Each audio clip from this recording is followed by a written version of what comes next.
Charlie Kirk being a racist for 2 minutes straight. Give me one thing that white people and black people have different biologically. Don't change the question of this, like DNA-wise, we are different. No, we're not. That's a lie. It has been disproven. Front page of National Geographic 6 months ago. Racism created by society. If you look at DNA independently in a science laboratory, they cannot distinguish between a black person or a white person if they look at just the DNA, because the only difference is the melanin.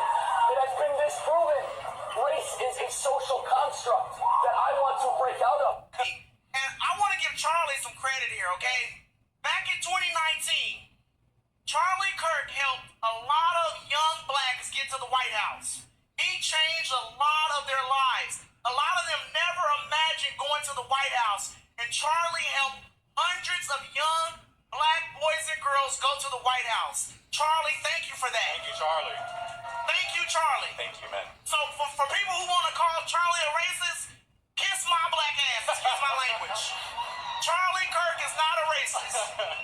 See, you got an anti-DEI shirt on, so this is about to get good. Well, instead of debating DEI, why don't you define it? Got you. So diversity, equity, and inclusion. I know what that means. Okay, my fault. I would say DEI stands for didn't earn it. Ooh, didn't earn it. You've been working on it? I honestly believe that the fact that you got to this point where you was already unrepresented on these campuses already shows that you did actually earn to get those fundings, did actually earn to get that exclusivity tailored to you. Let's try to find some common ground. Okay. Do you think people should be hired based on their race or their competency?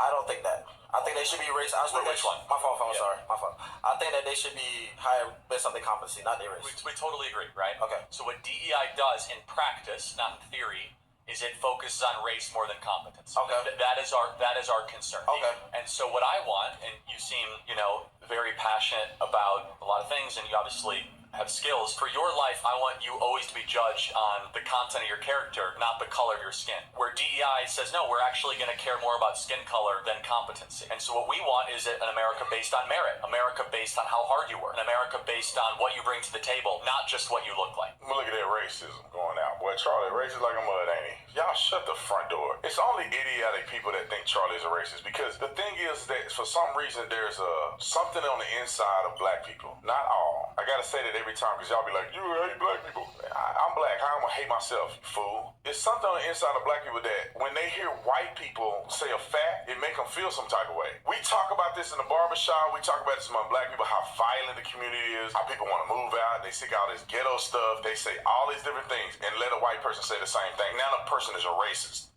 So the only difference between you, I, and the rest of the entire world, and I hope you didn't miss this point, is the color of our skin, the amount of melanin that we have. A scientist can put DNA under a microscope. They can put a black person's, Asian, whoever, and put a white person's under it. They cannot tell the difference whether the DNA is white, black, pink, yellow, orange, or white.